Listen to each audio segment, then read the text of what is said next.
New York City Mayor-elect Zohran Mamdani ran on ambitious campaign promises, beating out opponents to lead the country's largest city. What challenges could he face once in office? Mayor-elect Mamdani takes office on January 1st, 2026, which means Mayor Eric Adams is in office until December 31st, 2025. He ran basically on a campaign of addressing affordability in the nation's largest city, and one of its most expensive, really.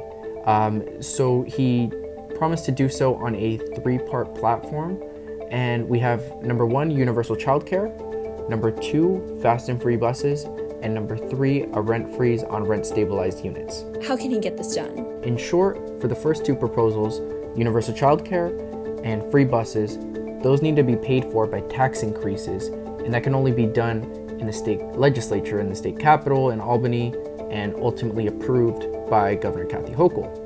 Now there's a catch there because Governor Hochul is up for re-election in 2026, and she's promised not to increase taxes.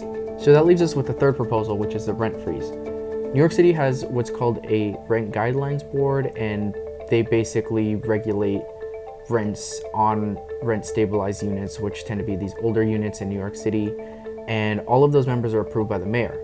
Now, Mayor Adams has a bunch of members on expired terms, and before he leaves office, he could theoretically add a bunch of members who would oppose a rent freeze, thereby blocking Mayor-elect Mamdani's third proposal before he even gets into office.